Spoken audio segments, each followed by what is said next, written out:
Baik, Assalamualaikum warahmatullahi wabarakatuh. Selamat pagi semuanya, salam sejahtera untuk kita semua. Bagaimana kabarnya semuanya? Saya harap anak-anakku sekalian sehat selalu dan selalu jaga kesehatan dan jangan lupa selalu mematuhi protokol kesehatan, yaitu selalu cuci tangan dan selalu pakai masker.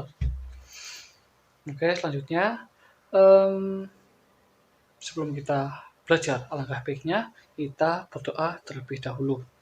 Oke, sebelum kita mulai pembelajaran, berdoa mulai. Selesai. Oke, kawan-kawanku atau anak-anakku sekalian, sebelumnya perkenalkan nama Bapak Mutholib. Bapak sering dipanggil Pak TB. Bapak asli Pemalang dan Bapak sekarang sedang kuliah di Universitas Muhammadiyah Purwokerto di jurusan Bahasa Indonesia. Gitu.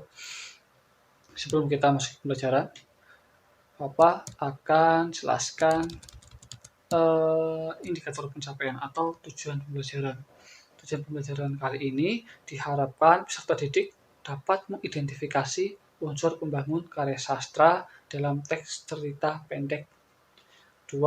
Peserta didik dapat menyimpulkan unsur-unsur pembangun karya sastra dengan bukti yang mendukung dari cerita yang sudah dibaca. Sesuai dengan tujuan tadi, berarti hari ini kita akan belajar materi cerita pendek. Sebelumnya atau minggu kemarin, kalian sudah dijelaskan atau sudah belajar tentang cerpen bersama Bu Murni, dan untuk hari ini kita akan melanjutkan bersama saya, Pak Mutholib atau Pak TB. Oke, langsung kita mulai saja ya. Cerita pendek atau cerpen. Cerita pendek merupakan suatu karya sastra yang memaparkan kisah atau cerita mengenai manusia dengan seluk-beluknya lewat tulisan yang pendek dan singkat. Berarti cerpen atau cerita pendek adalah suatu cerita manusia yang dipaparkan secara singkat dan pendek. Kemudian cerpen juga dapat disebut suatu karangan fiktif yang mengisahkan kehidupan seseorang secara singkat dan berfokus pada satu tokoh dan satu peristiwa tertentu. Jadi yang sudah kita pahami, arti fiktif adalah tidak sebenarnya atau bukan fakta. Jadi cerita pendek ini merupakan suatu karangan fiktif yang mengisahkan manusia, akan tetapi diceritakan secara singkat dan fokus pada satu tokoh dan peristiwa melalui cerita pendek atau melalui tulisan-tulisan atau cerita gitu. Kemudian unsur pembangun karya sastra. Unsur pembangun karya sastra ini kita bisa memahami ada dua, yaitu adalah unsur intrinsik dan ekstrinsik. Di sini kita akan belajar unsur intrinsik terlebih dahulu. Unsur intrinsik bisa kita pahami, unsur intrinsik adalah unsur yang terkandung di dalam suatu karya sastra dan terdiri dari pertama tema, kedua alur atau plot, ketiga penokohan dan perwatakan, dan keempat latar, kelima sudut pandang, dan yang terakhir adalah amanat. Pertama tema. Tema adalah pokok permasalahan yang mendasari suatu cerita. Yang kedua, alur atau plot. Biasanya kita pahami alur atau plot itu adalah jalan suatu cerita.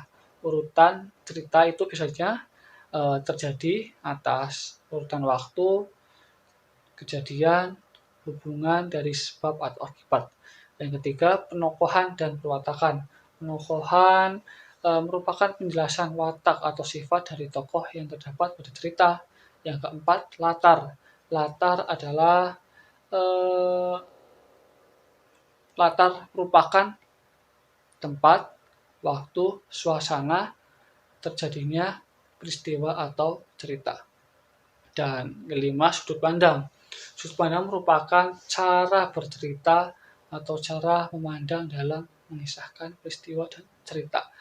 Sudah kita pahami, sudut pandang itu ada sudut pandang orang satu dan sudut pandang orang ketiga. Dan yang keenam, amanat. Amanat adalah pesan yang disampaikan oleh penulis atau pengarang cerita kepada pembaca lewat tulisan-tulisan tadi, yaitu adalah cerita pendek.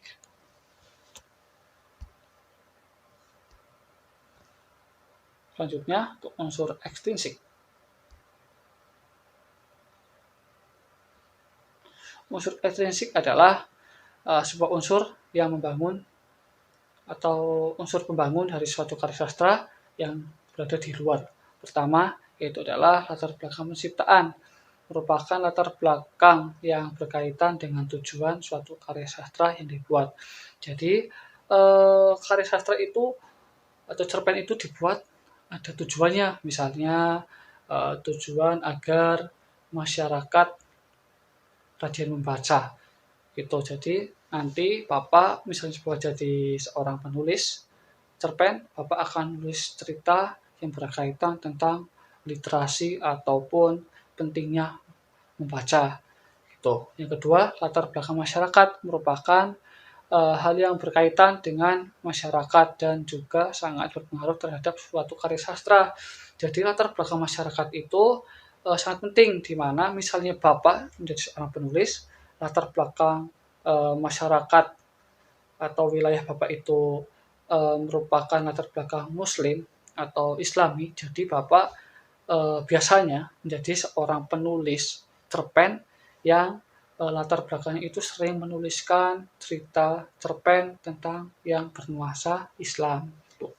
Kemudian ada latar belakang pengarang, merupakan kondisi sosial penulis atau membuat karya. Misalnya latar belakang Bapak berasal dari keluarga yang Islami juga. Nantinya Bapak biasanya akan menjadi penulis cerpen yang selalu mengisahkan tentang semua hal yang berbau dengan agama Islam. Gitu. Kemudian ada unsur psikologis, merupakan hal yang berkaitan dengan psikis atau psikologis dari pembuat. Dan yang terakhir adalah pandangan hidup. Oke, untuk penguatan saja, untuk teman-teman atau anak-anakku, unsur ada dua unsur, yaitu ada unsur intrinsik dan unsur ekstrinsik. Pertama yaitu adalah tema. Untuk unsur intrinsik ada tema, alur atau plot, penokohan, latar belakang, amanat. Kemudian untuk unsur ekstrinsiknya yaitu ada latar belakang penciptaan, latar belakang masyarakat, latar belakang pengarang, kemudian ada latar psikologis atau unsur psikologis dan pandangan hidup. Begitu. Sekian dari Bapak untuk pembelajaran hari ini. Semoga kalian selalu diberikan kesehatan, selalu semangat dalam belajar, dan selalu berikan kesehatan. Dan jangan lupa selalu mematuhi protokol kesehatan. Selalu cuci tangan dan selalu pakai masker. Begitu. Terima kasih atas perhatiannya. Apabila Bapak banyak kesalahan dalam menjelaskan materi ataupun bertutur kata, Bapak mohon maaf. Terima kasih dari Bapak. Wassalamualaikum warahmatullahi wabarakatuh. Oke, selanjutnya untuk anak-anakku, Bapak akan berikan penugasan kepada kalian semua, yaitu untuk mencari unsur intrinsik dan unsur ekstrinsik pada cerpen. Bapak sudah sediakan cerpen yang berjudul Kembalinya Putra Durhaka. Stepnya yaitu adalah pertama, kalian membaca keseluruhan naskah cerita tersebut yang sudah tersedia dalam slide. Nah, setelah kalian membaca semua naskah atau cerita cerpen tersebut, Bapak tugaskan untuk mencari unsur-unsur cerpen, yaitu unsur intrinsik dan unsur ekstrinsik pada cerpen tersebut. Apabila sudah, kalian bisa mengumpulkan tugas tersebut lewat japri ke nomor WhatsApp yang sudah tertera pada grup kelas masing-masing. Gitu. Sekian dari Bapak. Terima kasih. Kita belum selesai. Oke, untuk anak-anakku, nanti akan Bapak kirimkan cerpen dan nanti kalian harus mencari unsur-unsur yang sudah tadi Bapak terangkan, yaitu unsur intrinsik dan unsur ekstrinsik. Kemudian nanti Bapak juga akan mengirimkan soal